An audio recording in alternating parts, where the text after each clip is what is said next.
Hey everyone, you're watching Conversations in Pop Culture, and I am your host, Andrew Davis. And this episode is brought to you by my sponsors, which is my very own t shirt. It is a Gundam t shirt. It's making fun of Gundam, Taco Bell, Fallout, the most interesting man in the world. It's a cool shirt. It's available in 16 colors on Redbubble, and it is one of the ways you can support this show, as well as I do have a affiliate link with BCW Comic Supplies. Use code POPAnimeComics to get 10% off your entire order. They sell bags, boards, long boxes, and you need to protect your comics, whether you're a collector, an investor, or anything in between. They are the place to go, and inflation sucks, so save yourself some money, and that's all I'm going to say on that. And then finally, I do have a class coming out. The whole class will be out in October, and it will also be released on Substack and Locals, depending on your political affiliation and how you want to consume content. Obviously, that more details going to be coming for that. So be on the lookout for that. And I'm not going to bore everybody with the rest of my sponsors because I have with me comic creator Paul Gomez. So welcome to the show. Thank you. Thank you for having me. You know, I'm excited to have you on. Obviously, you were on my comic hangout, and threw it out to you and said, "Yeah, I'll sneak you on." And here we are. And you got a lot going on with issue 2 of Bushibu's Circus Mysteries, and it's a fascinating book. I read the first one. Lots going on. We're going to spoil some things, but I don't think anything major. But before we really dive into this, what is the basic premise of the book for those who don't know anything about it or hearing about it, saying, "Oh, it's so cute," all that fun stuff? Because, well, it is a cute title. It's nothing but cute.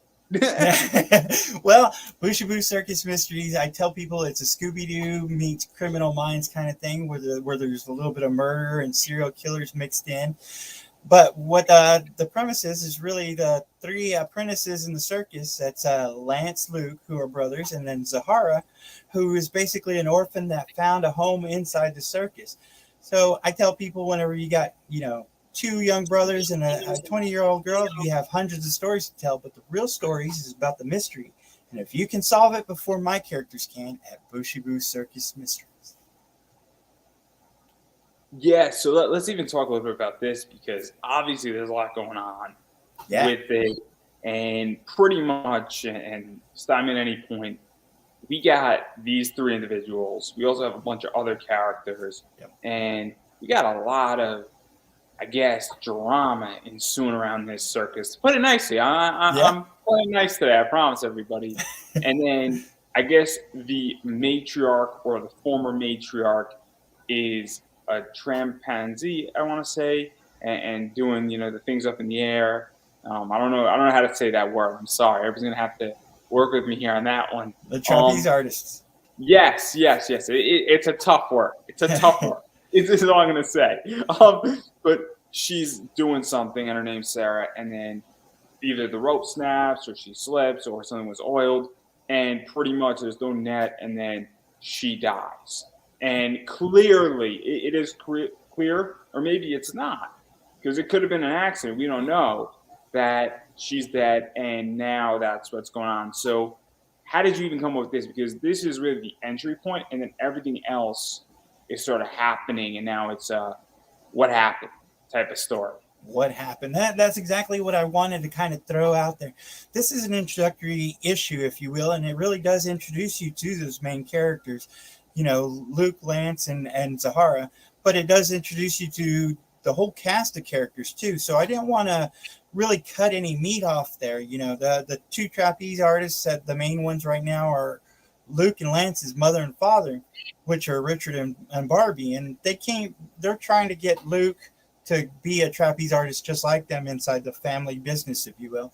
And it doesn't exactly work well for him. So they decided to go outside the circus and call on this other person who was a trapeze artist to see if she could teach him in a different way that he could kind of see what he's mistaking or missing or whatnot.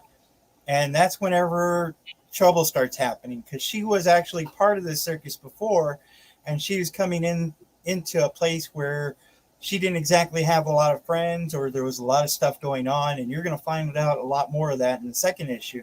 But you kind of see where there's a lot of angst and kind of turmoil there in that first issue, where people are like, "Why are you back?"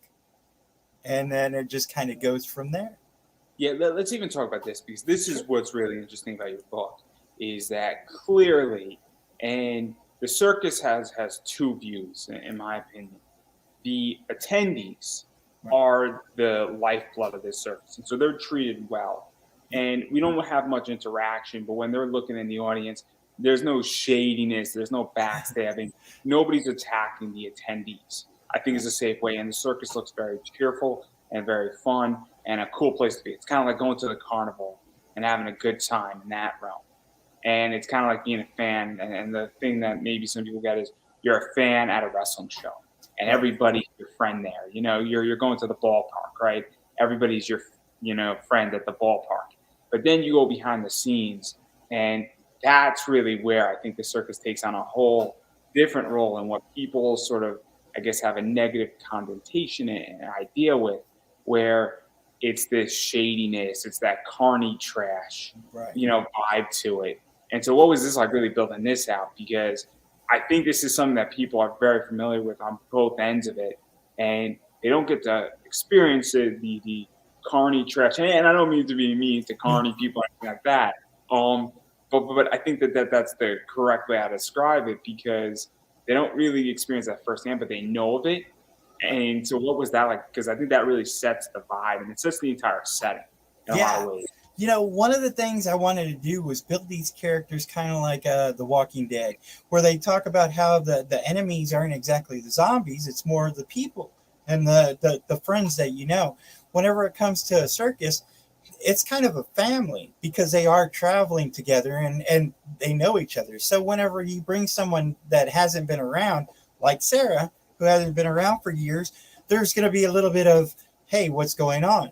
The fact that she had been there before and why did she leave?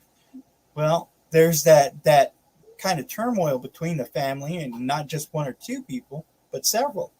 I also talk about, and I've seen stories and read stuff, and I know a few people who actually have worked on carnivals, and they have this kind of justice among themselves. And I talk about that in the second issue a lot, where they have the family justice, if you will. So it's one of those unique things that you can build upon because, like I say, the one person that you really have to worry about the most sometimes is someone who's closest to you. Yeah, and even diving further into this, and obviously Sarah has some very interesting relationships. And she's got a very interesting relationship, obviously, with Luke's parents. Yep. And she's brought in because they want their son to be taught a certain way. And obviously they have a skill set and it's their teaching isn't working. Right. And so obviously they know her. Right. And to some degree, Luke knows her. And so she has a very interesting relationship with him. And we don't really get too much of it, but it's sort of inferred. But what's really interesting is, I think it's her cousin or her sister. And I'm not sure, which one it is in the family, but they sort of, I don't know if Sarah hates her, but the cousin hates Sarah, I think, or her sister hates her. And so that gets really interesting too, because, whenever there's a murder, and if you watch Law & Order long enough, the first people to say is that I hated that person. So you said you hated that person. You're right. Number one suspect is usually when you say you hate somebody and they wind up dead. And so what was this like really planting that seed? Because we don't know if this person has anything to do with Sarah's murder at the moment, but they are definitely a suspect. And it also infers that there's some stuff going on down beneath the surface. Definitely. I wanted to make sure that I introduced you to a few different suspects, if you will. And, one of the suspects is her cousin, which is a family member. And she comes basically into town because another family member had passed away and left them something. Well, they're getting around to that whenever the accident with Sarah happened. So you're led to believe, well, what's going on there? I mean, how is that affecting it? And why is she coming in? Is it coincidental that she came in the night that Sarah had an accident? What happened? But yeah, like I said, I tried to make sure that there were at least 6 suspects, and that's really what I wanted to do. See if people could kind of grasp onto who did it. And look, I'm going to throw it out there. It could have been that nobody did it because there's been episodes of Scooby-Doo, there's been episodes of Law and Order where nobody did it, and it was an accident, and it was something else. And then there's also another former, I guess, acquaintance, and I'm not too sure if he's the magician or a former master of ceremonies or the master of the rings, and then he gets falsely arrested to some degree in this, and it's and he could have done it too, but we don't know if he was falsely arrested. And so that's in there. And there was obviously an issue between those two. And there's some serious history between these two. And so that's planted in here. Right. And so what is this like? Because this is really now starting to parse out his elements of who could have potentially done it, who had a motive, who doesn't have a motive, what rationale, what's going on, what are people feeling and thinking, who couldn't have done it, where there's obviously people who couldn't have done it in this circumstance because they just weren't there. Right. And they didn't know how to do it. But then, it's funny because the person who you didn't think did it, and there you go. We all know it's the lion, is all I'm going to say. And that's the thing, I introduced at least 6 suspects, so you did have a little bit of wide variety. I showed a little bit of angst between some and a little bit of people who really loved Sarah. So it's kind of like, who did it and why? And at the end, you're right. There is this magic personified, what the magician goes by. He's basically arrested at the end, knocked out there where she would have landed. But the funny thing is, at the end, you don't see the body. So who could have made the body disappear but a magician? So again, you're left to think, who did it?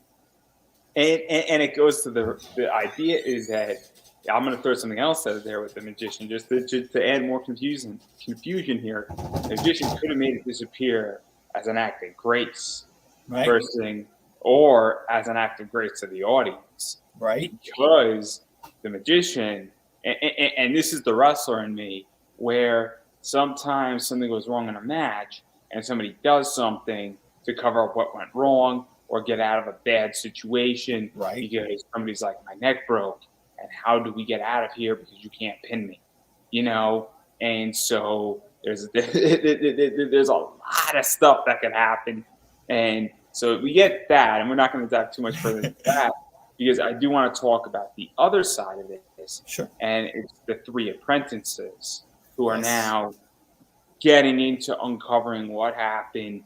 They're asking questions because they have suspicions on what went down. And I don't know how much these 3 know about the family, know about the inheritance, possibly what was left, also the history, but they have an idea that something is not adding up.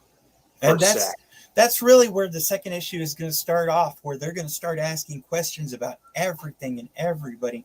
And of course, second issue is going to wrap up that story of who did what and what happened with Sarah.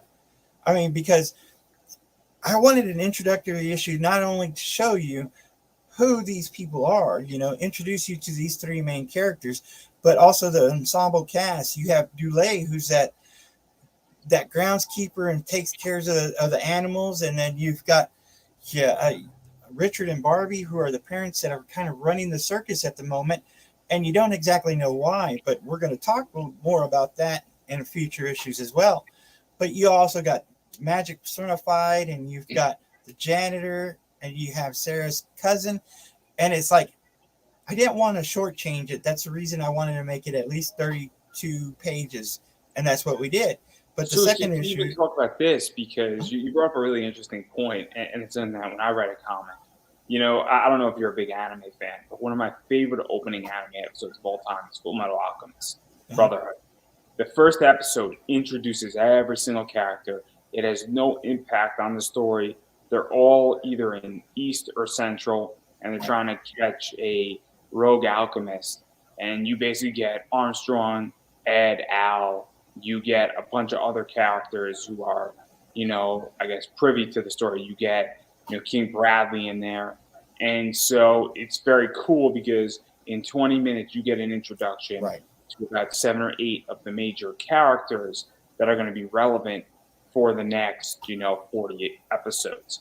And I think it is very, very cool when a book project or anything does that, where in the first episode. So what is that like? Because obviously this is the introduction. So what was that like, even just laying down the seats? Because I think that's something that in comics, people sometimes hit it and sometimes people don't understand that if you're going to be working on an IP for the next 50 issues, maybe if you spend 2 issues having a throwaway story, for lack of a better word, but you get character development, that the next 48 are easy. And then you could almost, that first 2 issues is almost like a soft launch versus a hard launch. That's really what I want to do. Like I said, make sure that you are introduced to these characters right. Whenever it comes to Lance, he's like this kind of gifted kid, 22 years old. He's out there. He's going to be the centerpiece of the circus. It's being handed to him, the reins, basically. And, he's having to deal with the stress and anxiety, but he's one of these guys that all men want to be and all women want to be with. How do you just show that in like one issue of 22 pages, but also set up a story that people can dive into and sink their teeth into? That's where I wanted to introduce these characters and also surround them with this mystery of what happened to Sarah. Yeah, let's even get into these 3 characters because they're fascinating. So obviously we got Sahara. I think that's how you say her name. And so she kind of got, I guess, indoctrinated and fell into the circus and adopted by the circus. For lack of a better word, it is my take on it. And then, so what was this like really building her? Because I don't know her backstory, but it is crystal clear that she didn't exactly have the greatest childhood, and she sort of found a home. As a matter of fact, you nailed it on the head, and we'll talk more about that story in future issues, but basically she was an orphan who's basically looking for a family and kind of came across this circus, and she just started to fit in. She didn't know where she was going to fit in, and it talks about, a little bit of her past, about how she became a tiger trainer, because whenever she's talking to Luke, that kind of says, hey, this is how it happened. It doesn't always happen the way you expect it.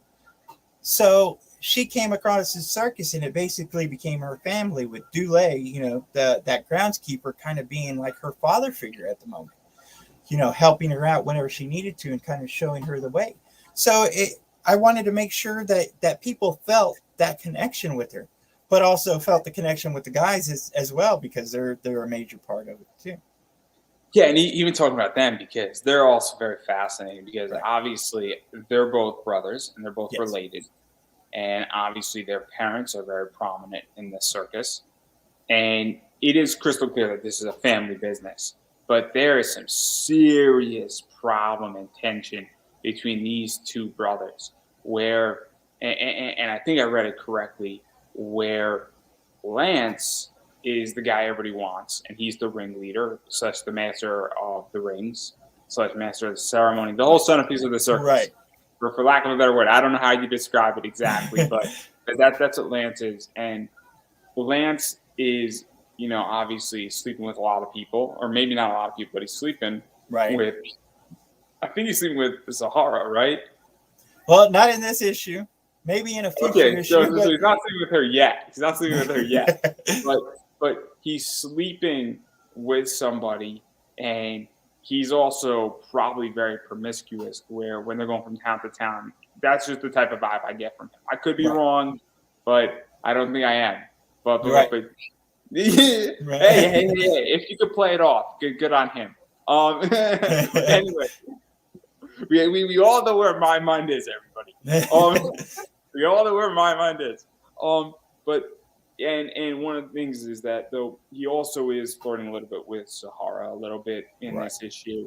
And this kind of creates a very interesting dynamic, because Luke kind of likes Sahara in a certain way, and he is very shy, and he doesn't know how to compete with his brother. And so this creates a very interesting dynamic, because Luke and Lance are very opposite. Yeah. Luke is very business-oriented. He's not talented in the circus, but he probably could, balance the books. While Lance is very, showman-like, and he probably can't operate the business elements of it. Right. And yet Lance is getting all the cred. He's getting all the attention. He can get any girl he wants, and Luke has a really hard time, and Zahara is not really looking at Luke. And so this creates a very interesting, I don't want to say love triangle, but a triangular dysfunctional relationship. So what is this like? Because this is obviously not just thrown in there for 2 issues. This is a growing. This is going to be a build up at least for 4 or 5 issues, at least. But I mean, in the second issue, we're going to have a little bit more meat of that as well. But yeah, you're exactly right. You know, Lance is kind of, like I said, an everyman's kind of guy. Kind of every guy wants to be and every girl wants to be with. So being in a circus, you do get to go from town to town and meet people. In this first issue, if you notice, he's kind of in bed with this girl who's kind of got this clown stuff in there. And that's kind of a story arc that's going to go even further as well. But then you have that shyness of Luke and him not exactly knowing where he fits in. I tell people he's my Luke Skywalker, if you will. You know, at first he doesn't want to be a farmer, but he wants to go out there and explore the galaxy, and he just doesn't know where he's going to fit in. And that's exactly what Luke is. He is overshadowed by Lance because Lance, everything seems to come easy for him. And I like to say, you know, whenever you're on top of the mountain, there's usually only one place to go. But we'll explore that in another arc later on. But really, there's a little bit of conflict between brothers. I mean, but isn't there always? Yeah, but this is where it gets interesting because this also gives motive now for Luke. It also gives motive for Lance because, you know, and this is where this gets really interesting because now you have a reason for somebody to do something, and that's where this gets fascinating. It also is an act where, you know, we can go biblical in this sense too. and I happen to know the story very well. This was my bar mitzvah story of Jacob and Esau. And I tell the joke where I guess, you know, Esau was pretty stupid. Or whoever saw this birthright for some stew. But the idea is that it even goes to that too, because in a lot of ways, you know, Lance has been handed a birthright. Right. And this is where, and I don't know who's older, who's younger in this circumstance. Lance is older. So even though he might rightfully be having the birthright, you know, Luke might be like, look, I want that because I'm running the business, I'm running the day-to-day operations. And so this is where this gets interesting. I want the girl. I know Lance is going to get this girl, and I want what is mine. And then that sets up a biblical conflict in this. And so it's super interesting because now this is where this relationship goes into a whole more complicated. It gives motive. It also technically can give a whole different motive for Lance when you look at it too.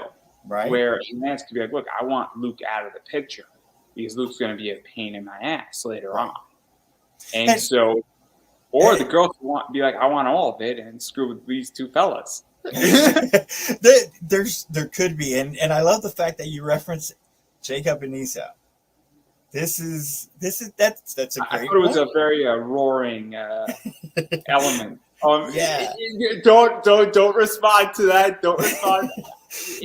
I will say this. You know, like I said, I did really want to instate that characteristic of The Walking Dead, where you did have some characters that came in and left in a certain way.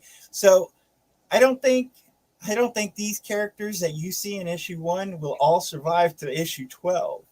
But if I was to tell you now what the plans are, I would probably lose at least 3 or 4 different arcs. But having said that, in issue 2, there's at least 2 different arcs that kind of get complete and at least open up 1 or 2 more. Yeah. And even going further into this, because I'm not going to explore, because obviously I threw out a bunch of different things that could potentially happen. Yeah. I didn't read issue 2 yet. So obviously, but it's crystal clear that something that I threw out is more right than not. I don't know what it is, but we're going down one of these paths in some fashion. But you don't have to answer which path we're going down. I have my own theories on it. I think the girl did it. I completely think she orchestrated the whole thing. I think she wants her circus because I think her dad left her at the circus, and that's how this all started. It's all about getting revenge on her dad. That's what I think. But I mean, it's because he didn't buy her the ticket to ride the elephant. That's what this is about. And it makes you think. It's like, which one was it? You know, you got these suspects right here in front of you. It was Dumbo. I swear. Yeah, it was Dumbo. You meant the suspects. I'll talk about the elephant. You didn't get the rock.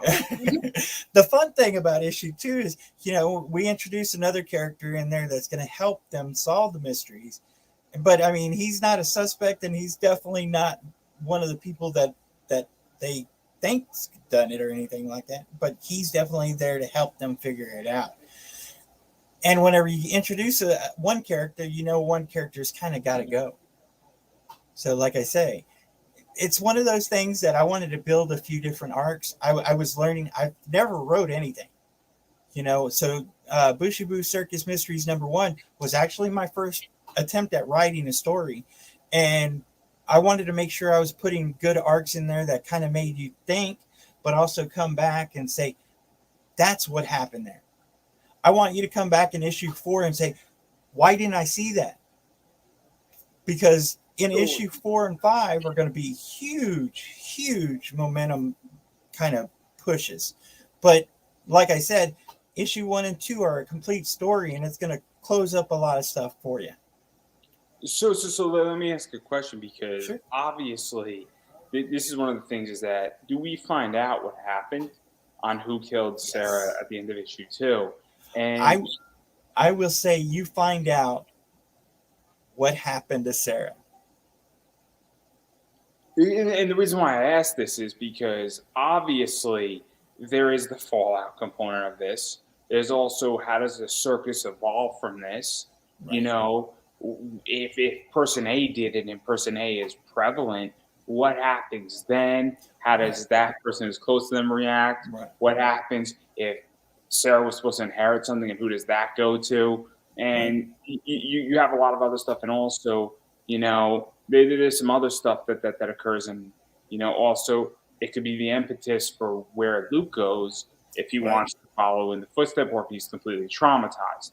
And there's other stuff that can occur. And so that's what's so interesting, is that this obviously opens up an arc, it ends an arc to some degree. And then now we have an idea of what happened to her.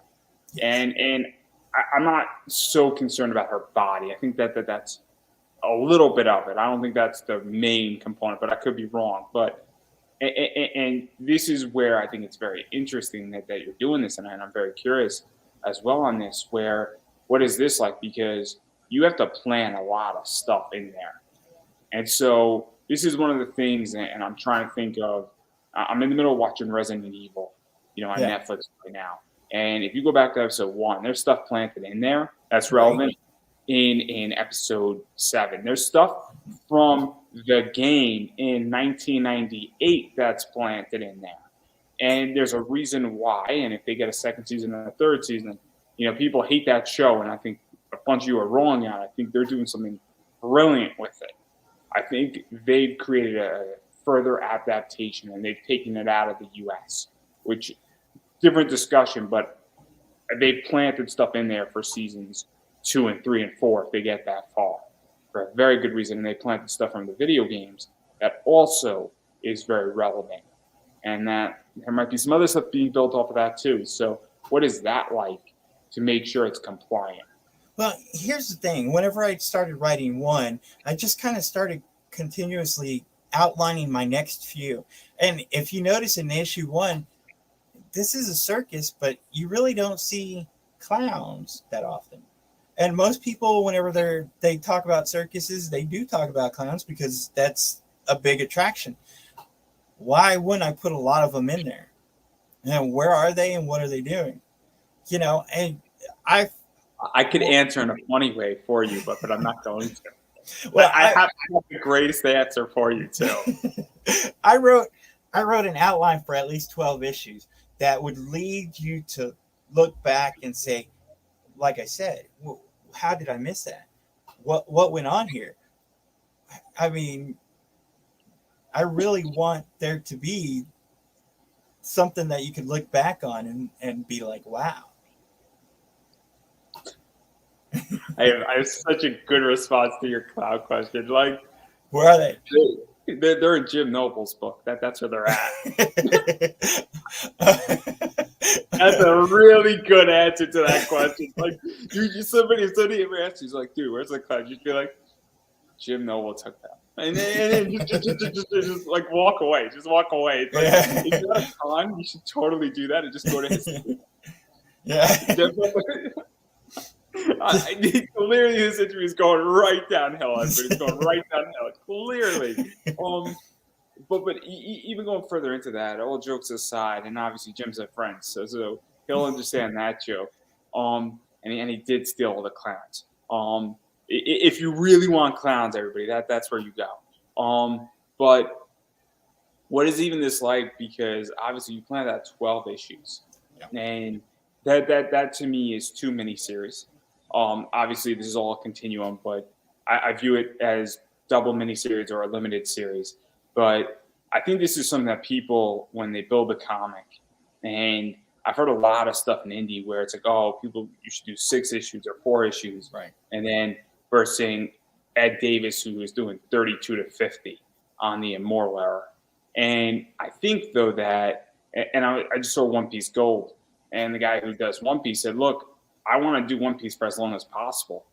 And so I think this is something that, is very interesting when somebody says, hey, if I can create something, I only need to do one thing. This show, I only need to do this one show, and I want to do it as long as humanly possible. I don't need to run 15 different shows. And I think it's very interesting when somebody's like, look, I'm planning for 12 issues, but clearly this thing can go on for however long it wants to go on. Or you could just say, hey, look, I'm done after 20 issues. I kind of had my fill, and I think it's perfect where it stands. And so what is that like? Because I think that's something that's interesting right now in comics. So being a brand new writer and creator, I kind of came into this with no idea of where to go, no compass, if you will. Whenever I started writing Bushibu, I was like, let me start writing something that's, a year-long process. I didn't know how long it took to write a book and have produced it and all that good stuff. So I kind of put that number at 12. And whenever I started writing the first story, I kind of started writing the outline of the other issues because I wanted them to connect, the different arcs. And I was a big fan of Lost. I was a big fan of, I guess, Buffy in the later years. Kind of like Harry Potter has all those connections. And this is what I kind of wanted to instill into this. So whenever I was writing the outline of the 12 issues, I was like, this is where I'm going to introduce this person. This is where I'm going to introduce this action. This is where I'm going to introduce this.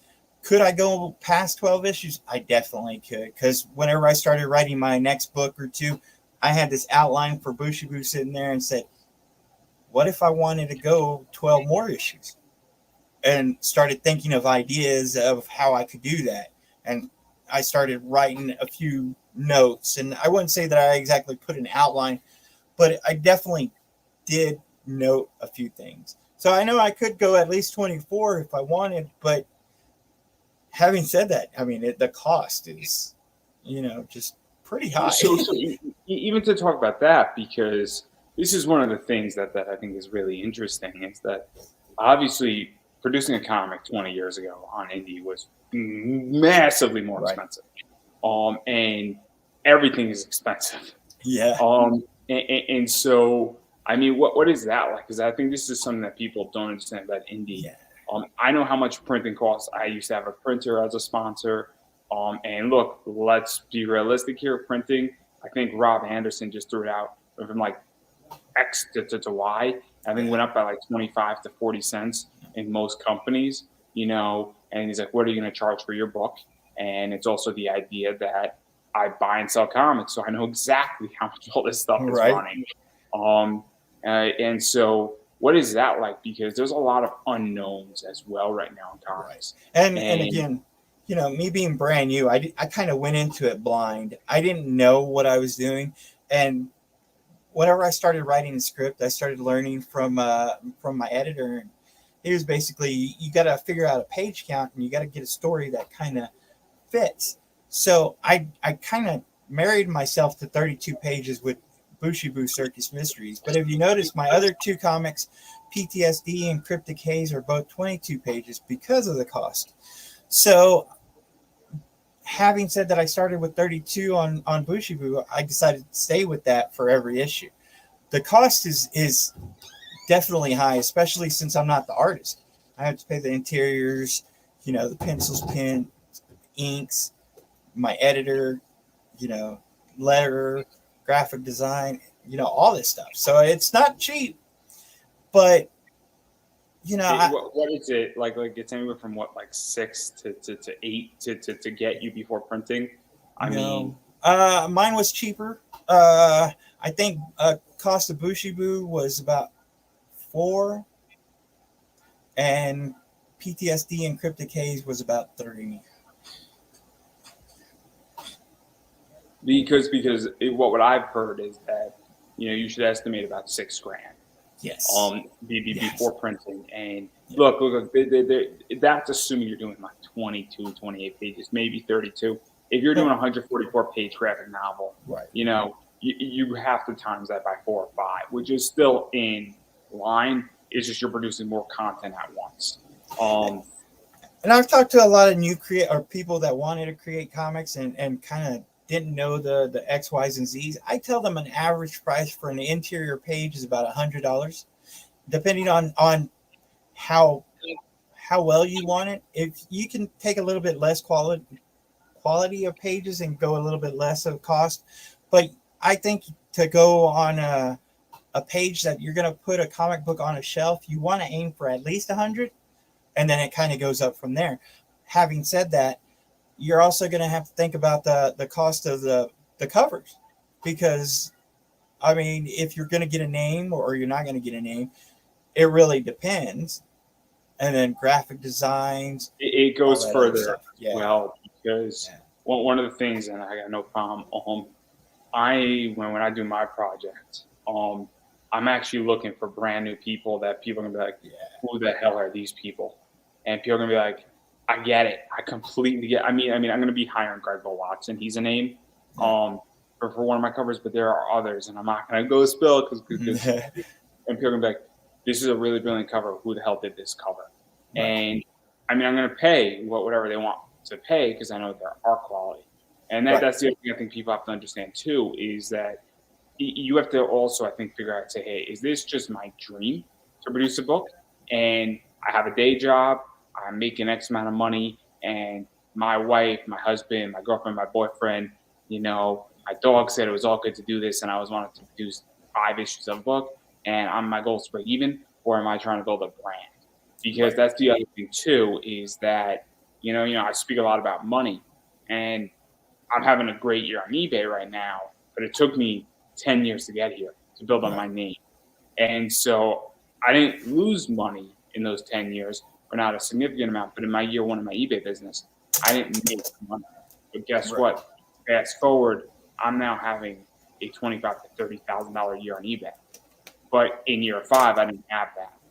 And so I think that's the other thing that people have to understand too, is that if you lose money in your first issue, but your battle plan is that, well, if I'm going to eat shit on my first issue, but then on issue 2, I'm going to eat less of it, and then issue 3, I'm going to eat less of it, and then issue 4, I'm going to make money, and that's your battle plan. That's the thing too, is that you have to also go in with a financial plan. And that's something I talk about. So, yeah, I mean, going into it, I kind of expected a loss right away. I started with Bushibu Circus Mysteries originally, and it kind of took a few hits. I had a few interiors artists kind of drop out, so it took a little while longer. It should have came out first, but because of those stalls, I actually doubled down and started doing PTSD. And producing both those books at the same time, obviously, was going to be costly, and I knew I was going to take a hit doing both of those. Whenever I got PTSD out, I started hitting conventions, started doing book signings at LCSs, and tried to get into local bookstores. And I tell people, this isn't It's not a a get rich. part-time job. Yeah, it's not a part-time job. If you got the hustle, you can definitely make the money if you know how. And whenever I got PTSD out, I got to admit, I had a little bit of beginner's luck. I tell people that I sold about 1,000 copies within the first 3 months, and people are like, "Wow!" But you got to understand, I had to produce both these books out of my pocket and kind of pay for it with that. So all that profit basically went back into making those 2 books. And my Kickstarters did fully fund all 3 of them, but I didn't exactly ask for much. And the reason for that is because I expected to make money at the cons and make money at LCSs, because I did get into about 25 of them. So it was kind of a double-edged sword where. So to even talk about this, because I think this is one of the things that people don't understand, is that, obviously you got costs. Yeah. If you're self-funding, there's also a risk associated with that. I'm very honest about this, where, look, you know what it is? Whenever you produce something, it can go all the way to the moon, or it can go to 0 and then negative. There is no floor on this. There's no ceiling. Right. This is extremely speculative. And anything you create, if you're a screenwriter, you could produce a screenwritten thing. You could spend 50 hours, 100 hours, 200 hours writing it, and it could go nowhere. Or you could spend 20 hours writing it, think it's a piece of crap, and then some studio buys it and they pay you 20 grand for it. And so it's a very speculative venture when you do this. Right. And obviously there is money involved in this, where it's like, but it's also the idea that once you produce the book, and if it's okay, or even better than okay, I mean, you have the book produced indefinitely. Right. And that's the other thing too, is that you're creating IPs. Whenever I do an interview, if I spend 10 hours prepping up the interview, once the interview's done, I could reshoot out that interview, share it out on social media, and it indefinitely can produce content for me. I could cut it up, and it can produce views for years to come. Right. And there are interviews that have done that still to this day from legitimately 10 years ago. So I think that's something that people don't forget as well, where you're producing an IP, and an IP can be handled in many different ways. And so you have to look at it like an investment, I feel. And that's what I was going into. At the time that I started making the book, it was really a hard time for me. I had lost my job, and my kids were stuck at home whenever everything went down about a year or so ago. And I couldn't exactly get a job at that time. So I was looking to make an investment that would possibly make me money without having to rely on somebody else other than myself. I did understand that there was going to be a lot of hustle. I knew that I was going to have to go out there and sell. And that's one of the things that I think most new creators don't realize. Having to go out to the conventions and learning the convention scenes, taking those hard knocks. I've gone to an LCS at a book signing and sold 1 or 2 books. But I've also gone to an LCS and made, just about as much as I make on my paycheck. And it's kind of a double-edged sword. You never know whether it's going to be great or whether it's just going to fall flat. It also goes to the idea that I think a lot of people also don't know how to utilize social media. Yeah.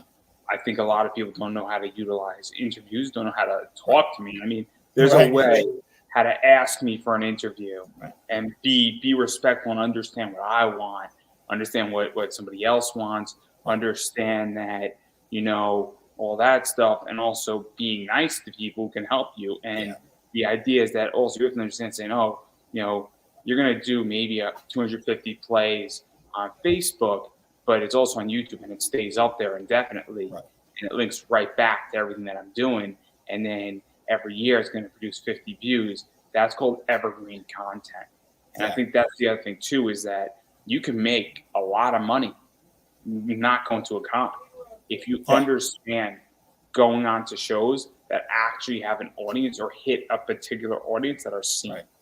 and that are constantly activating, that ask you, like this show right now, it's asking very pointed questions about your book. Right. And that's probably the thing that I'm kind of least on my skill set at the moment, understanding digital content. I'm being brand new. I didn't even have a Twitter or an Instagram or anything like that before I started making comics. So I'm kind of learning that landscape and learning the interview process, reaching out and talking to people, making connections. I understand that you have to get out there and talk about what you're doing and promote yourself, but also promoting others. Because, and I've said this before, if it wasn't for the promoters, we wouldn't be able to get our content out there half the time. Yeah, and it's also the idea, and I'll say this, I've said this before. You know what it is? If you want to be interviewed by me, you want to be on my show, if you don't have a book going on and you know I'm an anime fan, be like, yo, did you see this anime? That goes into it. I put up a post the other day. I said, man, people in the comic industry have the worst soft skills ever. Yeah. And I thought it was funny and surprising. I thought I was going to get criticized for it. But the idea is that I got an idea. Why don't you say, hey, man, how are you? Right. It's a simple question. It's legit. You can put HRU, question mark. And if you don't have anything going on, you know what? Hit me up. I hit people up all the time, and I'll send somebody a meme, right? Yeah. Because I know they're into something, or I think something is funny. Or, if I know somebody is in Florida and the Mets beat the Marlins, I might put something up and send that to them. I don't know if they're a Marlins fan, but I think it's funny because I'm in New York / Connecticut. And so now that facilitates a conversation. And that's the thing, is that you got to be friendly with people. Right. When you're not looking for work is the time when you get an interview. It's the time, or conversely, when people have taken care of me 6 months later, I'm like, yo, you got a book out. Let me get you on my show and let me introduce you.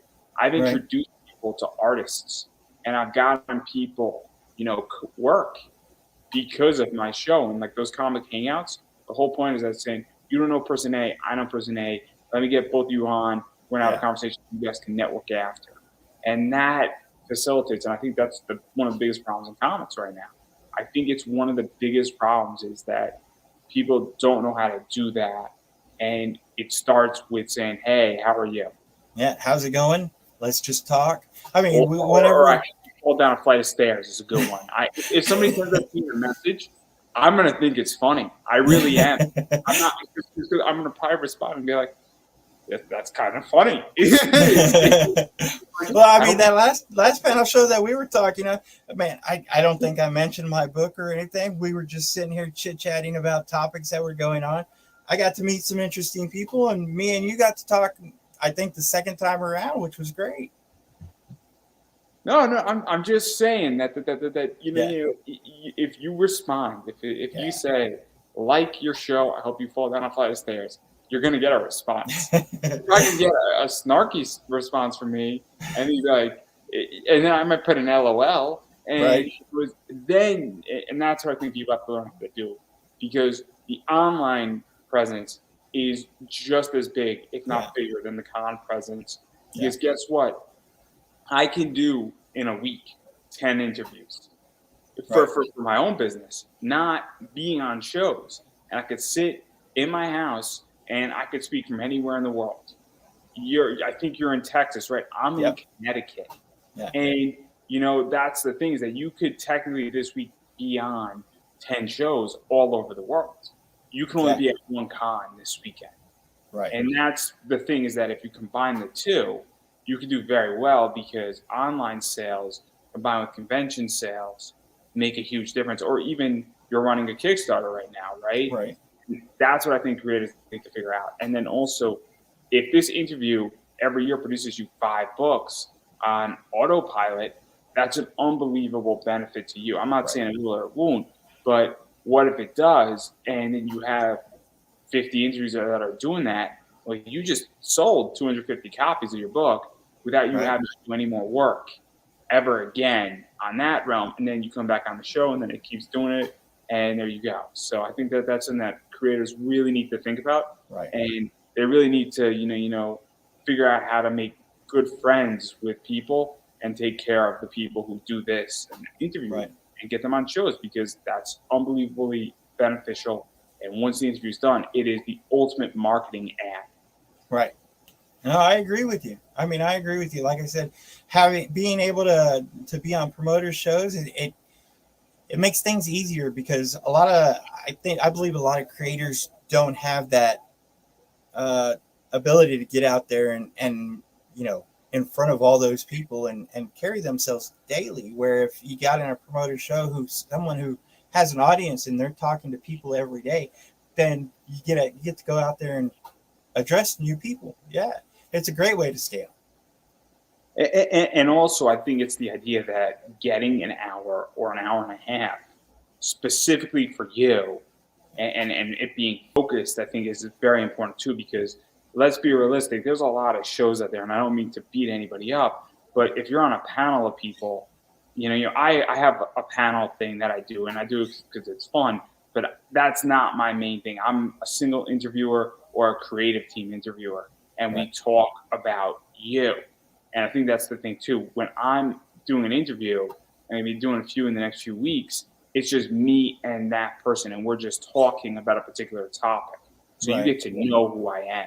You get to know my philosophy on money. You get to understand how I built my thing, and you get to understand why I'm likable, or how I think, or maybe you come to say, "Hey, I hate you, and I don't want anything to do with you," and that's fine too. But you get a sense of who I am. Right now in this entire interview, everybody's getting a sense of who you are, because there's not 4 other people in the room, and I think that's very important.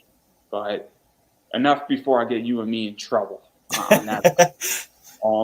I do want to talk about one more thing before we get into rewards here, and I think it's the other biggest problem in Kickstarter land and in comics is price point. And I think you could have kept things very economical. And we were speaking about this on the Dropbox Hangout, where I think the biggest mistake in comics were twofold.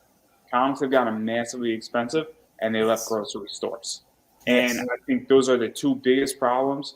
And I think that $4 is expensive for a book that's a regular cover. I think technically $3 is expensive. And I understand when somebody's doing something indie, you can't print 3,000, 4,000, 5,000 copies of your book when you first start out. So it has to be more expensive. I get that. But I also think that if you're charging me $10 for an indie book, cover A, I'll bite the bullet.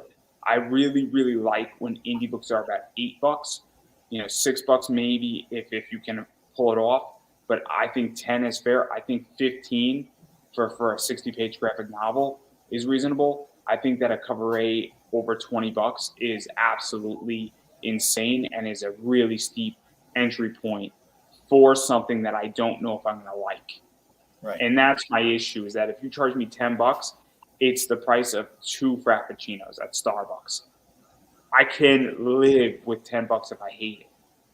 $20, $25 for a cover A, that's rough, because my comic budget at my local comic shop is $45.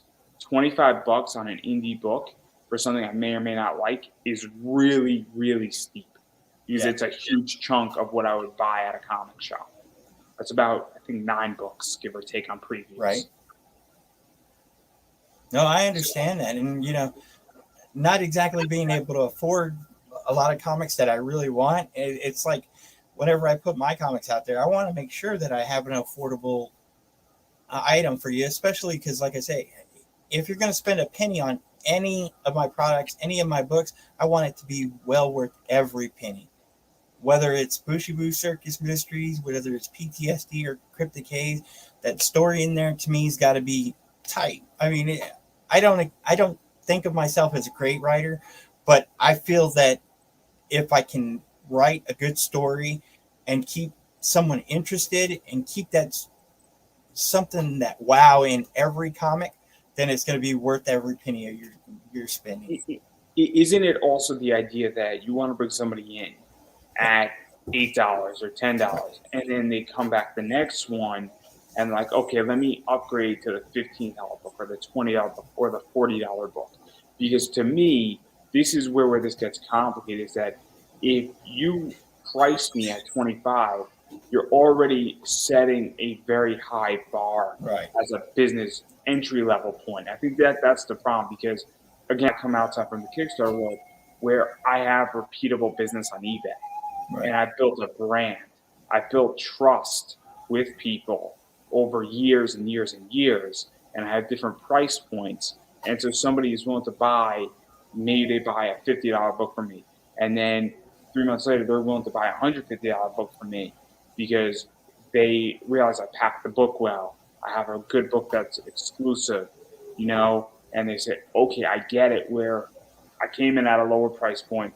I've been buying 14 books from this guy, and he's selling it at 150 because that's what it's going for. It's in line with everybody else, but he's going to make sure my book arrives perfectly. Right. And I brought them along, and even when prices increased by $5, they still, follow me because I've built that trust. And right. I think that's something with Kickstarter, and I've done it too on Kickstarter, where I'm like, look, I don't know if I'm going to like, Tom Hutchinson's book with Big Dog Ink, and then I like it, and then I go and buy a $50 book, because I like that product, and so I upgraded, the book and what I'm spending.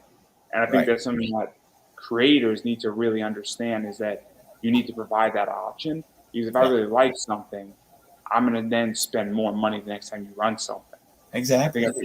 And you're building a brand, and the idea is that I think every creator would love the idea that, okay, I am doing something that people are coming to, and each time they come back, they're spending more and more money, or they're right. spending $50, $60, and they started with $5. That's a good business, but that's just my opinion. No, I agree with you. And I don't know how you keep it cheap though. $8 for your cover is pretty good. So thank you. I know my book's not going to be that. My book's going to be like $20 to $30. but my covers, I'm only doing 800 copies, so 200 right. of each copy. So that's why it's expensive. It's going to be like 20 to 30. I'm not too sure the exact price point, but it's also super limited. There is no cover A. It is all limited. It's going to be brilliant, and people are going to hate me in the month of July. People are going to hate me, and they're going to hate me because they didn't think of what I'm going to do. Yeah. That's why they're going to hate me, and I'm going to be like, it's all right to hate me. Outthink me the next time. Right. And then I'll see you on Survivor 44. Outthink, outplay, outsurvive. 44, guys. But anyway, I digress right there, because I do want to go into the rewards before I get all of us canceled. I do want to mention that your book is coming out in October, November. So it is relatively soon for anybody who is interested in that. But I do want to talk about your rewards, because you got a lot of cool stuff. So Thank obviously you. Right here is the digital. It's $3. It's $6 for both Bushibu books digitally. I think it's $8 for everything that you've done, which is $4, which is pretty good. And then we get into this, which is the cover A. Cover A. So that's $8 right there for everybody who wants that one. And then you have the Gabriel Magnum, or I think that's how you say his name. So that's cover B. That's $10. This is $10, and this is the pixel art. Yes. That's cool right there. This is another one. This is cover D. That's $10. Notice a theme, everybody. This is $10 for cover E. So, and this is cover F is $10. And so what is this like? Because I come from the world of Zenescope. Most exclusives at Zenescope are $20 to $25 plus. And most books I see on Kickstarter for an exclusive tend to be $20, $25, maybe it's $15 sometimes. But what is that like to make your books $10 for exclusives? Because I think it is. I think it's a good affordable price. And I've talked to a lot of people, and whenever they said $10 is a good price range, I definitely wanted to keep one at an affordable rate, which is my cover A, and I try to make that a little bit cheaper, because I do want to kind of push that artist a little bit more out there and get noticed a little bit more. That's the two main reasons. Also, whenever I'm selling to LCSs, I want to give them a lower price that I'm selling one book at as opposed to other ones. And they usually tend to want to buy that cover A instead of the variant covers. Those are the main reasons that I priced them that way, but it's really worked out for me. Yeah, and even to talk about that, because I think going back to what I was saying before, obviously I'm willing to try something for $10, right, versus trying something for 20, 25, $30 if I don't know what it is, right. And if I'm saying, hey, look, this story seems crazy, this story seems out there, this story seems like what's going on, and man, this seems different, and I'm now hooked, and I got to know what the hell just happened. Right. And for $8 or $10, I'm more likely to do something, or I fall in love with the cover, and then I'm like, well, you know what, it's $10. I can sort of swing it, with shipping. I could swing it, obviously paying, the $8 to $10 for shipping. I could swing it, and somebody's not going to kill me in my family. Right. For my partner, my wife, my girlfriend, my boyfriend's not going to kill me because it's not overly decadent, and I just won't have coffee this week. Exactly. That's what this goes down to, really. Because I go to Starbucks at least once a week, and it's like $12. So that's what a lot of these covers are in that way. And then also, even going further, you could get, I think, the cover A's for Bushibu Circus Mystery for $12, I want to say. So obviously, if you get that, if you missed the first campaign, you could get caught up on that. And then there's a bunch of other stuff where there's a bunch of foil covers. I think there's two foil covers for issue 2. I think there's 1 or 2 for issue 1. I'm not sure. There's one that we're selling on this for issue 1. It's cover A and cover A of issue 2. So both of those combined.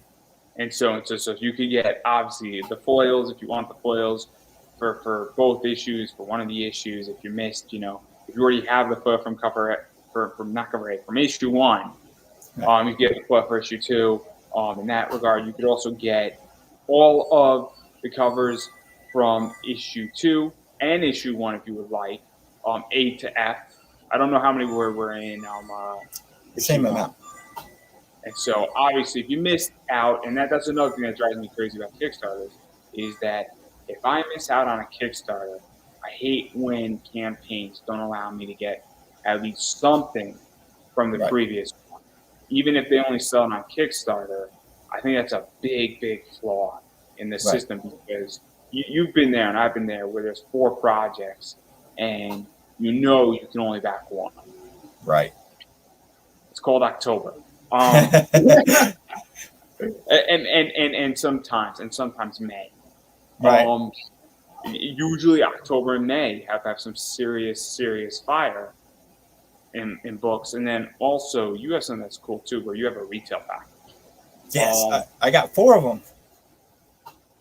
Yeah. And so that's something that I think is very important too, because obviously I'm not a retailer in the traditional sense, but every once in a while I do buy indie books if they fit my market, and also there's certain variants that I know that I can make money on, and that I'll move out of that. And I did something with Travis that I made my money on, and we're not talking huge amounts of money. I made about $50 on the entire thing, but in profit, which is great.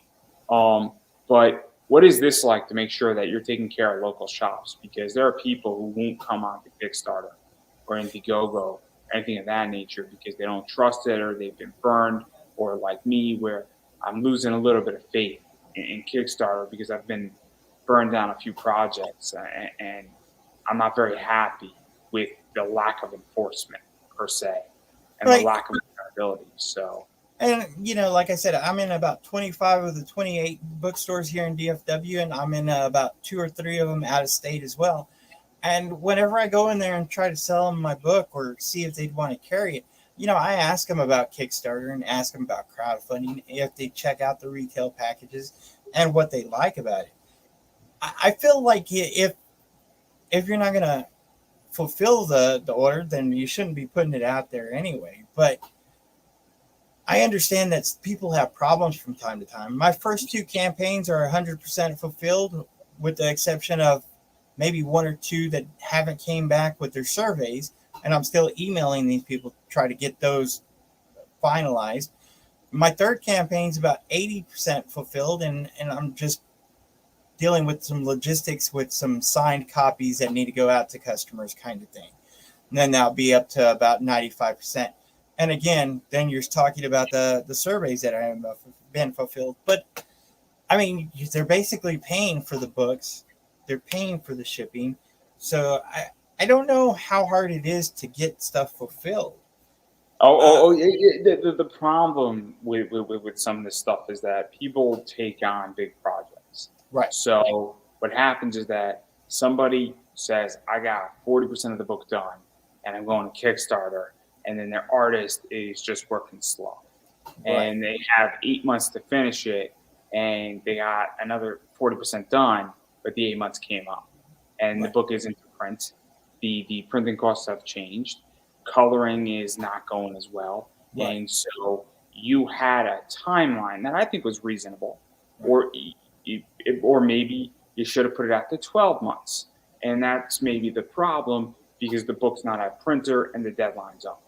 And so I think that sometimes happens. Also, sometimes, there was an issue, it's well known in the comic, where the colorist had a serious issue. I mean, above my pay grade, your pay grade, it's not my place to tell. But once everybody knew the server is like, I get it. Nobody's faulting anybody in that circumstance because something happened. And it's like, you know what? You need to take as much time as you need. And we in the comic community need to respect you. And we're not calling it out that way. That one is not called out on the list. Right. But then you have people who are just procrastinating, and then a crisis happens in their life, and there you go. Or sometimes what happens is that your printer's six weeks late, and you can't do anything about that. But again, that's not what I'm talking about failure of fulfillment. I'm talking when you get to the point of 3 months that you're not on schedule. That's 12 weeks. The funds have been released, and if you said your deadline was 6 months and you're 3 months over your deadline, if this was your job and you were an architect, you'd be fired. Exactly. And so that's my problem with Kickstarter. Everybody is that's my issue. I'm not talking about a month late. If you said your book's coming out in October and I got it in November, I'm not calling you out. And the thing about it is, like, whenever I go to Kickstarter with any of my projects, I've been about 75% finished. Right now, we're on page 26 of the 32. So, I have faith in my artists that we're going to have it done by the end of the campaign, and we're going to turn around, hit the printer a few days after that campaign's done. By the time we get the funding, basically pay the printer off, start packaging things up, and just head out from there. Now, I understand people wait, wait to get some of the art stuff and hope to pay the artist from the Kickstarters. But to me, it's like, if you don't have the project, then how are you going to fulfill it? And if you have all this time that you need for the artist to get finished, there's always going to be problems that come up. That's why I try to wait till at least 75% is done. But I mean, that's just me. I understand other people, and like I tell people, whenever it comes to the comic creating industry, it's really about problem solving, because there are going to be tons of problems. Whether it is your interior artists, your cover artists. I had a cover artist on this drop out, and I'm sorry, my drawings, my stick figure just couldn't make the cut down. Now, although I love the stick figures, it was less than a month until the campaign was going, and I was like, I need a cover. So, I went out there and I reached out and I hustled and tried to find me a cover that was. I'll be very honest. On my metal cards with my thing. So my campaign's a little bit different than everybody else's, because when people book advertisements or interviews, they need it at different times. So my fulfillment time cannot be measured the same way. Where somebody needs an interview in September, I can't do the interview in May. Right. But I had postcards, I had metal cards, and I was about a week late, which is not late at all. And I said, hey, guys, I just ordered the metal cards. They're going to be here. Same they get here, I'm going to take like 2 days off, and then ship them out. I'm going to make sure everybody gets taken care of. And it was great. Got my metal cards out. They're cool. They're fun. Somebody needed it. I got his stuff. It was great. And I got a bunch of metal cards that are useful for a lot of other things. But that's the things I was like a week late, which is not late at all. If somebody says you're gonna get your book in October and I get it in November, nobody cares. It's Right. when I was supposed to get my book in May and now it's August and you didn't update me either. The magic words in Kickstarter is I'm sorry, I messed up, I'm fixing it. And Those are the magic words. And the thing about, like I said, I'm about 80% fulfilled on Cryptic Haze. What I did with some of these orders that haven't got fulfilled is I sent them what I had, and then I gave them a bonus book or a foil book of a different title, and said, wrote a note in there and said, hey, this is the reason that your other stuff hasn't got to you, but I'm working on it. I'll get it to you as soon as possible. And like I said, it's really a logistic thing at the moment with some of the covers that needed to be signed by multiple people. So I had to send them off here and had to send them off there. And they're actually on the way back to me. And I'm hoping to get that done in this week so I can get that 80% up to about 95% fulfilled.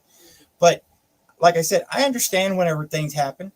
You talk to people, you let them know, you apologize, and you try to make up for it as much as you can. And like I said, I threw a few extras in because I did know that they were going to have to wait on certain items. Yeah, I think it's just a matter of just again, it goes back to understanding your customers. Yeah. And I think it's the idea. I mean, look, what is I backed curse words.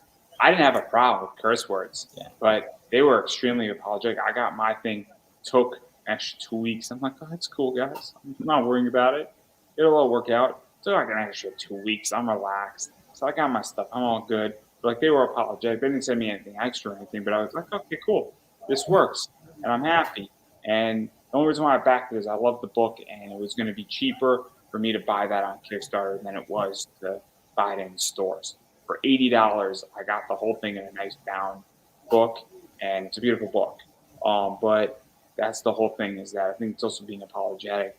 You also got this bad boy right here, which is the Kickstarter, exclusive, which I'm not exactly sure what the deal with is. Is it that it's both issues 1 and 2 in one book with some bonus content? And is it like a black cover, or is just the cover not revealed yet? No, that's a black cover right there. So what it is, it's going to be 80 pages at the very least. It's going to be issues 1 and 2, which are 65 pages of story of Bushibu Circus Mysteries.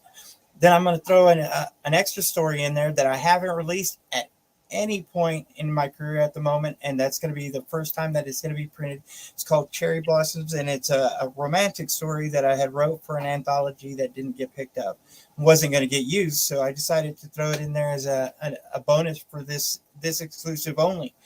And I don't know if I'll ever print that story again, but I won't print this copy except for on Kickstarter, any orders on Kickstarter, and maybe about 5 extra copies, one for me and some of my creative team. Then on top of that, I'm going to throw some concept pages that I had from my Bushibu Circus Mysteries, including the first character design pages that I had for those characters. I'm also going to throw an extra page or two of a letter that I'm going to write specifically for those who have ordered this issue, and just bonus content. And it's going to be printed only for the Kickstarter exclusives that get this. And you saw that sale. Originally, I had it priced for $26 because it was an exclusive and an 80-page book. But for this week and this week only, because it is my birthday today, I'm going to have it on sale until the 14th of August for $13. Yeah, and let's even talk about that, because obviously, one of the things that I think is really cool, and this is something that I'm eventually going to do, and I like to do things interestingly, is Kickstarter exclusives are fun. Yes. And I think that also exclusivity for tabling the investment side of my brain, because indie comics are speculative and highly speculative.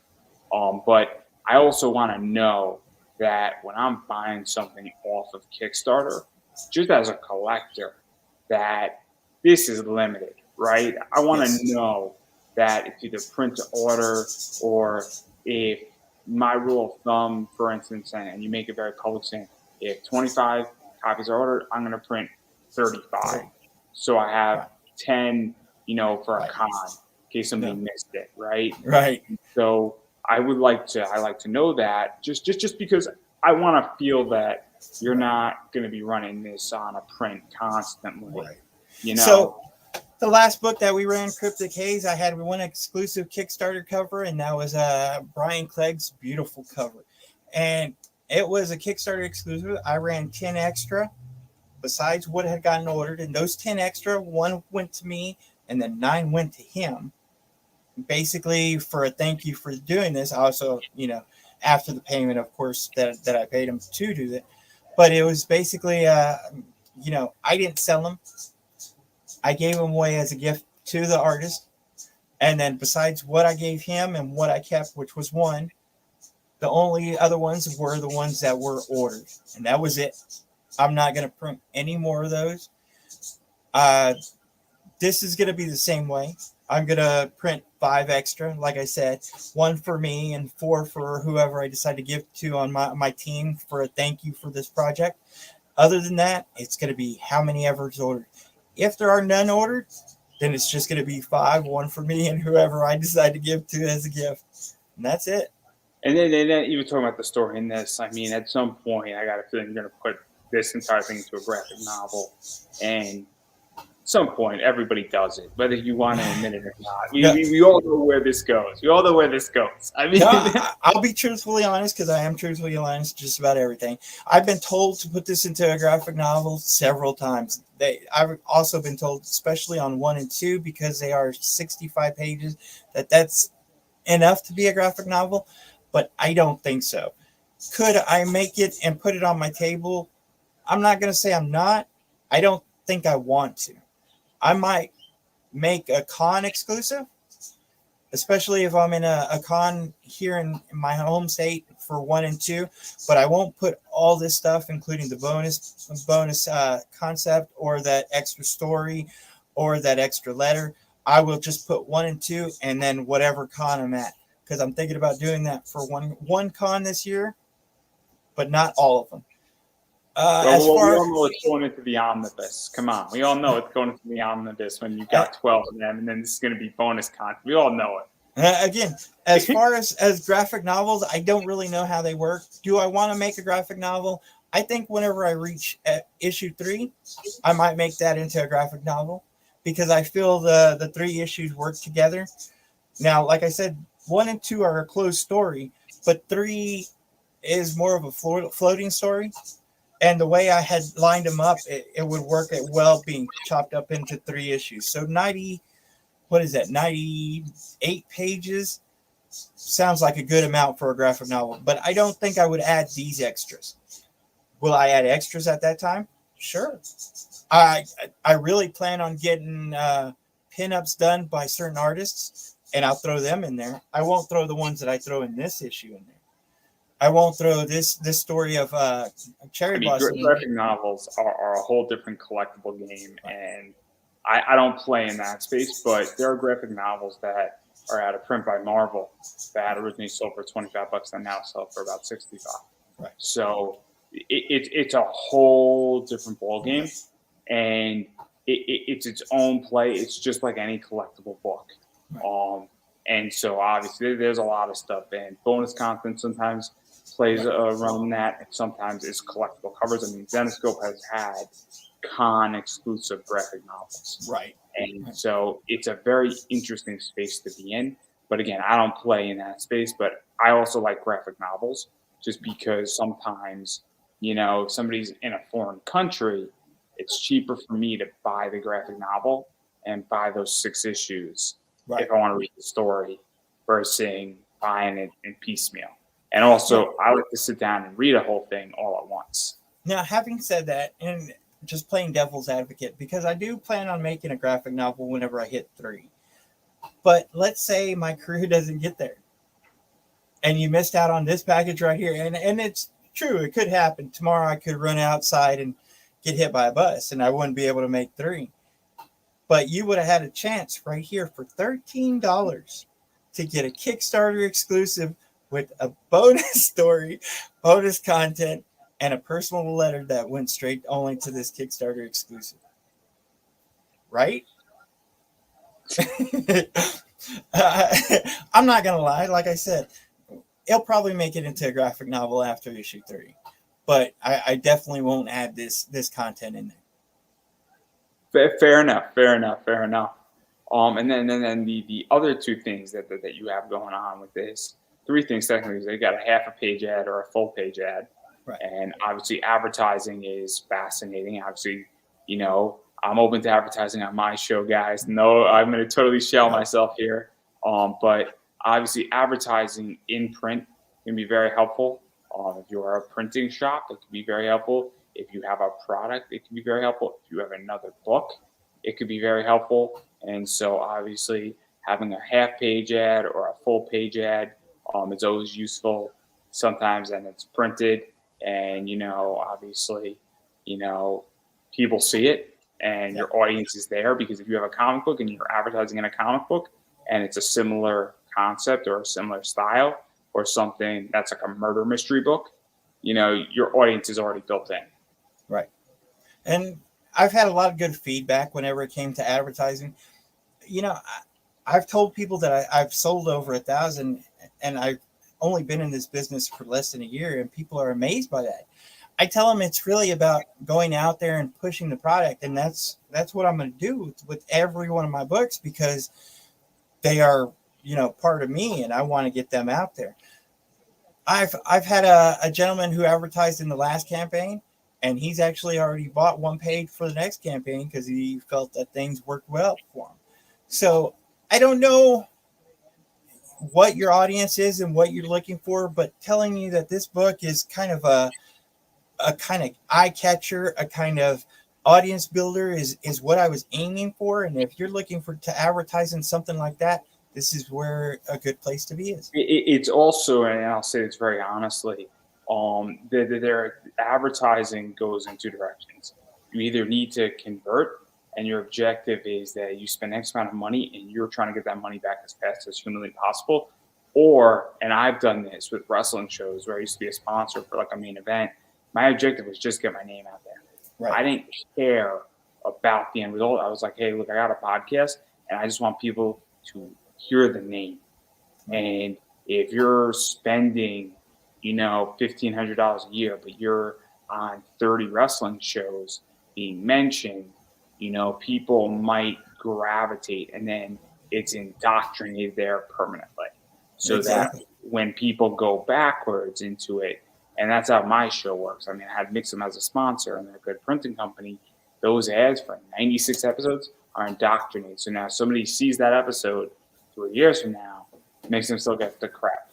And here we are pushing issue 2 of Bushibu Circus Mysteries. And if you go back and look at the advertisement in issue 1, it's still there. So I'm pushing issue 2, but if you're going to buy issue 1 and 2, your advertisement's still in that book.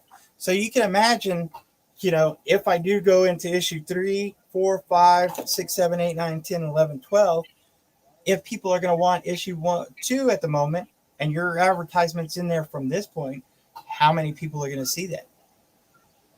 Yeah, and I think that's something that people have to understand. And it's a cultural thing, I think, where people give me shit on this show for advertising. And I'm like, but it stays with it. Yeah. And it's a matter of how you want to structure it. And look, I'm not that expensive in reality, and I get shit for it. And then I ask people who go with other people, and I'm like, how did that turn out? Like, it didn't turn out well. And I'm like, really? Yeah. And then they're like, and then they hear my pitch, like, I'm burnt from that last one, but yeah, you kind of got it. Right? It's all about how you want to structure it and how you want to feel it and how you want to, what you find important. Where if you think saying, hey, look, I can afford a half page ad for $90 or a full page for $150, and it might have a shelf life for 3 years, and maybe 3,000 people see it collectively, but you notice it's there permanently, and you don't know who those 3,000 people are. Exactly. So that's the thing. And look, everything's a risk. And then the final thing is that you got a meet and greet. So what's the deal with that? Okay, so whenever I started studying Kickstarters, one thing that I constantly heard was have a high price tier. have a high price tier because you never know who's going to be out there, who's going to want to back you, who's going to want to support you, and how much money they have. Now, having a high price tier, you got to put something of value. What else do I have? I mean, I'm not exactly an artist per se, but what I do have at the moment are four books that it's going to be out with this Bushibu Circus Mysteries issue 2. That's going to be 4 books. I'm going to have all those covers that I'm going to bring to you personally, hand deliver them to you, and I'm going to sign each one of them, give you the PDFs of each one of those. All those covers, I think, come out to be about, 12, 9, I think 17 different covers by 17 different artists. And these are 4 great stories, hand delivered, signed to you, PDFs. We're going to sit down and I'm going to talk either about comic creation or any kind of questions you'd like me to answer, whether it's about the stories, whether it's about how I broke into it, or how, if you're looking into be a comic creator, how you can avoid some of the pitfalls that I made. And trust me, I made a lot of them and I learned a lot. So I have a lot that I could tell. That's the main reason for the meet and greet. I know it makes sense. I had a high ticket item on mine, and it was a fascinating idea. Yeah. It was good. It would have been really, really smart. And I'm probably gonna put it on the next one, and it's gonna be super, super cool. And I have a pretty good idea who's going to do the cover. But I'm going to say live. Because as much as I do feel like, oh, dude, that's so brilliant. It's legitimately a golden advertising play. Right. It's such a good one. But yeah, no, that's what's out there. And then obviously you got a lot of other stuff. I don't know what stretch goals you got going on right now, but right now you're, I think, 30% away from funding. Yes. And you're going to fund. I mean, I put money on it. You got what, 20 days left, I want to say? 20 days, yes. Yeah, you're going to fund. I don't know how much you're going to fund over, but you're going to fund without a doubt, because you're at the point where you got probably a bunch of people signed up, and there's a Kickstarter tracker, and it's going to give you a pretty good idea what you're going to fund. And are you 6 or 7 days in? I think I'm 10 days in.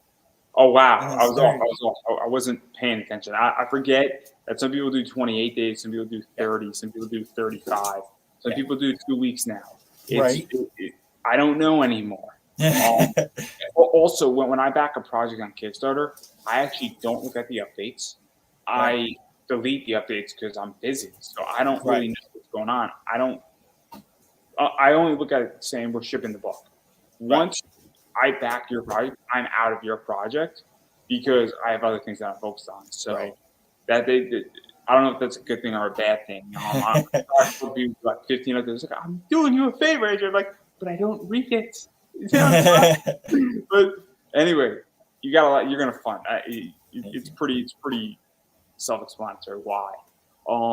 But I do want to talk, and I am curious about what your take is on the future of Kickstarter, because obviously I'm not out of Kickstarter, but I'm become a lot more selective. I vet a lot more people when I'm backing projects.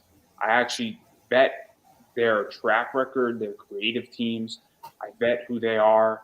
I have the fortune that I interview a lot of people who I back, so it's very rare that I won't back somebody that I haven't interviewed. And there's a few reasons why. I mean, obviously, I'm buying favor with people. I got no problem that money is an opener for me. And everybody knows people, and whether I'm going to earn it or buy it, access, I don't really care. But tabling that, where do you think it's going? Because I think there's a lot of problems, and I don't think it's a blockchain problem. I think the blockchain is actually the solution. I think there's a lot of problems. There's a lot of competitors out there too. I think with what Eric July did with his book is kind of an eye opener for a lot of people. But having said that, I think that it's still a pillar. I mean, it's like talking about Marvel and DC. You have Kickstarter and Indiegogo that have so much of a fan base. I don't think it's going anywhere anytime soon. Could it? it's a possibility, but you really have to have somebody to take its place. And having looked at the landscape when you got Zook, is it Zook or Zook? Oh, I think it's Super. Zook. Super. And then you I got don't know. Crowdfunder, which, last time I looked on Crowdfunder, I have nothing against them, but they only had about 12 books. So until you find, that competitor that's going to take their place, I don't feel that Kickstarter is going to. And also you have things like ClickFunnels, and then people are running their own. And look.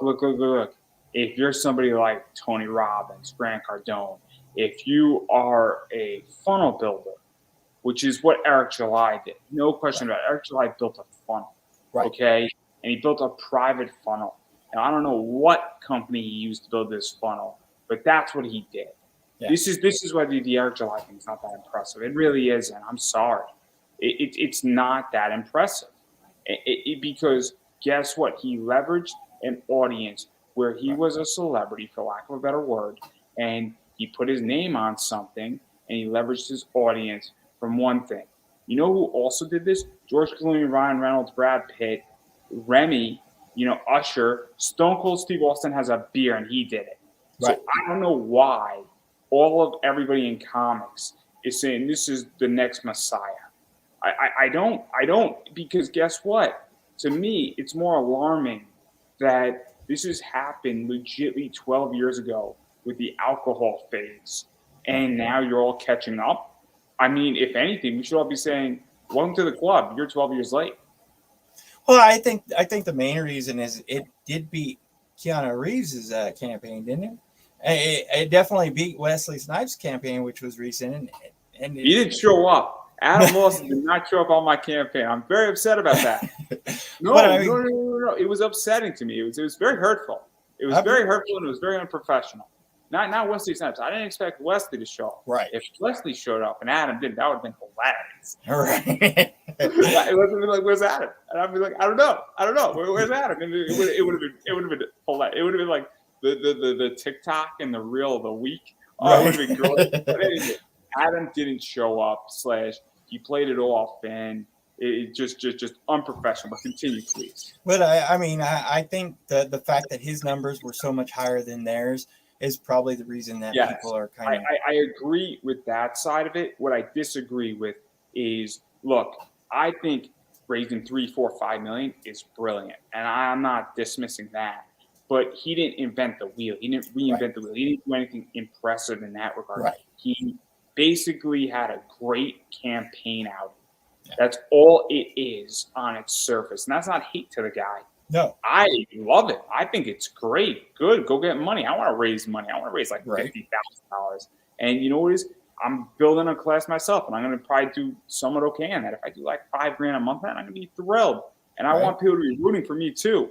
Yeah. But I also have to call something out what it is. Now, we can also say, look, he did a great job raising money, but we don't know what his book is. I agree. Eric July, where you could run a Kickstarter brilliantly, and you could have a shit book. Yeah. And there's nothing having a shit book and having a great Kickstarter or funnel or crowdfunding campaign. Those two things are separate. And they need to be acknowledged. What I think is happening with Eric July is that I think people have assumed that when you attack his Kickstarter, you're attacking his book, and they're the same when they're separate. Right. No, I agree. I agree. You're really buying the hype. You don't know what the book is going to be. You don't know if the story is going to be any good. I don't know if there's an editor attached. I know the 4 or 5 pages that they showed were decently good. I hope him the best. I hope the story is good, but I really do agree that. Let me ask you a question, because and then I'll tell you my feel. Do you hope you're wrong about the book? Meaning that or do you feel that you just don't know? Because I'm thinking the book is going to be average, and this is my thought. I hope I'm wrong. I think the book is the best thing ever. I really do. I hope it's great. I mean, so many people are on it. I hope it's better than what everybody thinks. Now, do I think that's what's going to happen? Again, like I said, I don't know if there's an editor involved. Whenever someone starts making a comic book, they're like, oh, I can do this. And, I have this story that everybody's going to love no matter what. And the thing about it is, a lot of people don't think about the audience. One of the questions that I've heard a lot from creators or people talking about creating is, do you create your comic book for the audience or do you create it for yourself? And I think there's a happy median there, but a lot of people who do create comics are usually creating it for themselves. This is interesting because Uh-huh. this show, my audience has no say in it. And I've said this openly, and here's why.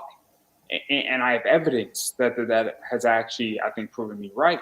Where if my audience told me what wrestlers to interview, if my audience told me what people, cosplayers I should interview, there would have been a bunch of people who were missed. Somebody like Labanak would have been missed. Labanak is arguably the best Ruby cosplayer right now in Ruby and Rooster Teeth. Somebody like Nixon Noel, who's taken Knox in WWE, would have been missed if my audience, somebody like Anthony Green, somebody like Logan Black, somebody like Billy Starks would not have gotten an opportunity, Right. you know? And so that's my whole thing about my audience is that I'm not listening to you and not paying attention, but I also happen to have found and understand and realize where really good creators are that you haven't yet discovered. And so that's a tricky position because that's important where somebody like Leva Bates, when she was just coming up, if my audience was like, only you the top, Andrew, you know, but what about the next gen? And that's where it gets tricky. And I think it's a very interesting question that where do you go? Because maybe Eric July, it's kind of like if you understand that a new art style is going to drop in the next 2 years and you're pretty certain about it, maybe you want to get ahead of everybody. But that's just my opinion on the issue.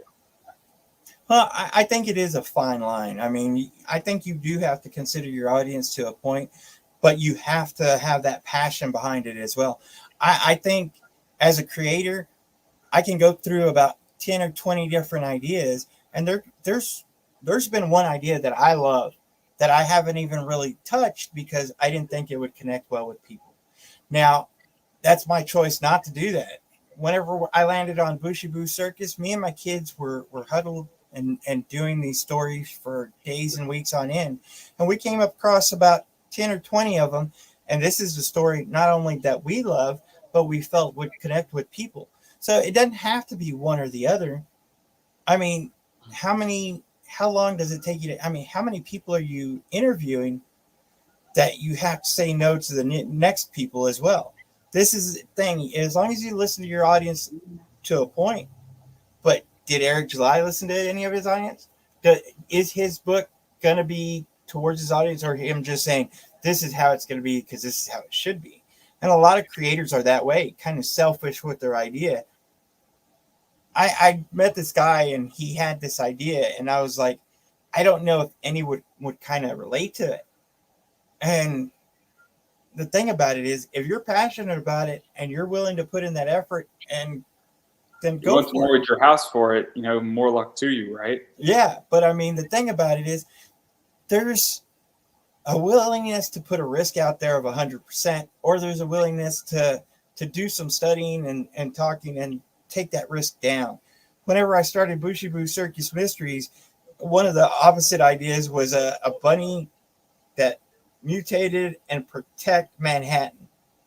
And that's to me, called, you know, Dustin Brunel, but that's okay. Yeah. And well, my son came up with this and I was like, that's kind of been done and kind of out there that I wanted to connect with an audience in a different way. And, you know, they wanted to do Harry Potter and I was like, Harry Potter's done. We can't do the same thing that's already stolen too, which is even crazy. So it's like, we came across Bushibu Circus Mystery, had the ensemble, had the circus background, had a little bit of murder and mystery from like Scooby-Doo and stuff, but mixed this stuff up and now it's something brand new. And that's it's interesting for sure because it's the idea that also it goes to the idea is that, you know, how much are you willing to risk? Also, there are ideas. Also, you know what it is? I mean, there's also concepts saying, look, if he knows this book's going to cost him $500,000, but he's raising $5 million, and he doesn't, because if the real question I think is also is that what is the future, what he wants to do, because if he wants to build a business, right, and that's the whole thing. You could have a one-trick pony and make a cash grab, deliver the book, and get the fuck out of Dodge, you Right. know. And look, there's nothing wrong with that too. I mean, if you got a great product, you do it, you sell it, and then you get rights to the product. You run away with $50 million. You know what it is? You had a good outing, right? Right. And there's nothing wrong with that, but there's also a position where, you know, it's tricky, and I think it's a really complicated balance in all this. And again, though, you know, I do a lot of interviews. I'm doing probably this year 150, and Right. so, you know, and in previous years I've done like 200. I've done 250 once, you know, in a year. So, you know, yeah, I've done 170 in season 2 of this show, and I don't think you understand what 170 interviews looks like. Right. That's a lot. It's a lot. And yes, there were a lot of rejections. I rejected about 100 people in season 2. Not because I was trying to be mean. There was just no time. Right. I had to get drinking in somewhere. That's such a bad joke. The real story is that I'm in my parents' house, and if I kept interviewing every night, they would have killed me. Right. So it had to be limited. But I agree. This is like a 9-hour conversation that's really with everybody getting drunk, with me unboxing, girls in bikini, like Facebook. Yes, they exist. They're called bench warmers. They're awesome. I'm sorry, that Corey Wilson card is just smoking hot. Right. But I digress right there. Yeah, and then obviously we've been speaking for like an hour and 40 minutes. So I do want to give you a chance to self-promote. I know I missed a bunch of stuff with you. I know I didn't get to Cryptic Haze or PTSD. I did read PTSD. I did not get a chance to read Cryptic Haze yet. But obviously, where can people find you, check you out, support this project, all that fun stuff, and anything else they need to know? Well, I'm on Twitter, Facebook, and Instagram at Paul Gomez 790. I'm also on Comic Crusaders, doing a weekly show or bi-weekly shows, 2 of them, Think Indie and Thundercats. Most of my books can be found on chartercomics.com, with the exception of Bushibu Circus Mysteries 2, which is on Kickstarter now, obviously. Other than that, reach out, talk to me. I'm here. Yeah, and I'm just going to keep saying it. You got to support indie. What that means is typically when a book is on Kickstarter, Indiegogo, a crowdfunding campaign, you should throw money to it. And so whether that's $5, you know, obviously you got a $3, $6 tier, or you got an $8 tier or a $10 tier for the most part. Every little bit helps, and every little bit makes a big difference. If you only have $3 or $6 and you can only get it digitally, that is beyond helpful. And so I recommend that people actually back Kickstarters, because somebody said it, Raven Gregory said it to me. He said, if you like certain stuff, you need to support it, because if you want it to stay, you know, you got to support it. And so that's one of the things. But let's say that money's tight. You know, everybody's in different financial situations, and I get it. Everybody's been there, and you can't support it, and you're just, you know, making sure that you're staying afloat. You can share it out, and that makes a huge difference. Sharing it out, tweeting it out, you know, posting about it on Facebook, even liking it on Facebook or Instagram, or giving it a heart on Twitter makes a huge difference, and all that stuff is free. And it goes such a long way. I think that's one of the biggest things that people don't do. And I encourage everybody to do it. And even if you back it, you should still share it out, because it does make a difference. And you never know who's looking at it. And it also affects the algorithms and a variety of other stuff. So I really do encourage people to go do that, and actually follow people also on social media. So go do that. And look, you know, a share could be worth just as much as a backing. Exactly. You know, if you got 5,000 friends on Facebook and it's on your feed, or you got 20,000 people following you on Twitter, a retweet goes and can appear to 20,000 people. So it does make a big difference. As far as I'm concerned about me, obviously I'm also an indie content creator. I appreciate when people support this show. I do have Buy Me a Coffee. I do have that affiliate link. I also have this shirt. And I will be coming out to Substack, Locals, and Udemy is where most likely my class is going to land. So my class is going to be behind a paywall on Substack and on Locals. It's going to be $5 a month. Right now is what it's looking at. It's going to come out every other week, or you could buy the whole class for about $40 on Udemy if you want the whole class all at once. And then moving forward with subsequent classes, they are going to come out in full reign on Substack and Locals first, and then after they're complete, they're going to wind up on Udemy. So if you actually subscribe and you support that class of comic book investing, you will get access to all that stuff. It is an awesome class. About halfway through, I'm loving every minute of it, and I got the next 6 classes actually pretty much prepared to go. The second I'm done with this one, I'm going to take about 2 days off, drink a beer, and start working on the next one. I got some articles coming out. I got a lot of cool stuff coming, and yeah, it's just going to be a blast. So obviously that's me, and most importantly, I appreciate when people actually follow me on social media.